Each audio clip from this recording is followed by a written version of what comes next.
Hi, I'm Jeff Kahn with Coldwell Banker Commercial here with some important 1031 exchange updates for you. The IRS changed the rules last night and gave a temporary extension for those who are doing 1031 exchanges who may be in their identification period or their closing period of the 1031 exchange. For those of you not familiar, a 1031 exchange allows an investor to sell a property and defer the capital gains taxes to another date. They can roll all the funds, including the money they would have spent on taxes, into a new property. It's a vehicle that allows them to build wealth over time.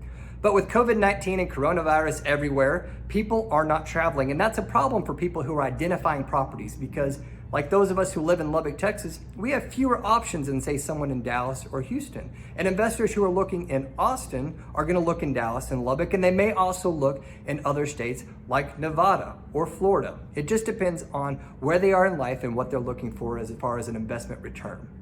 So with COVID-19 and the inability to travel, people are having a hard time identifying those properties.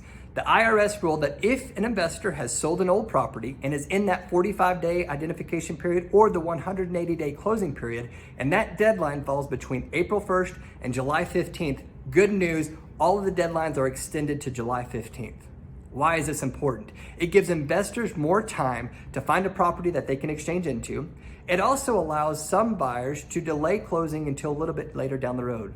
And why that's important is, let's say an investor bought a shopping center that had 4 tenants in it and they're about to spend $2 million. But the tenant in that shopping center was a restaurant, a hair salon, a nail salon, and a CrossFit gym. There's a good chance that those tenants are closed right now, depending on what state you live in. So the income that's actually being received by the landlord may be temporarily less than it normally would be. So an extension will allow an investor to let the market come back to normal, let the tenants start paying rent, and allow them to move on and get the return that they bought the property on or put it under contract for, to make sure that those returns match. All this is good news. And how did this happen? The Realtor Association has a team of lobbyists that work hard for you, private property rights. It's a lot of money every year that we as realtors, we pay into that fund, we invest in it, and who gets to benefit? Everybody. So we foot the bill, you get the benefit of it. So our lobbying team worked hard with Congress to make sure that the 1031 exchange deadlines were extended. So thank you to RPAC. In Texas, we call it TreePAC, because this is good news for investors.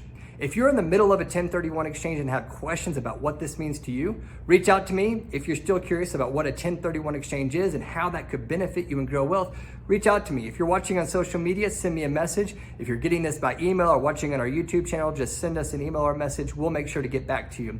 I'm Jeff Kahn with Coldwell Banker Commercial, and this is your 1031 exchange update.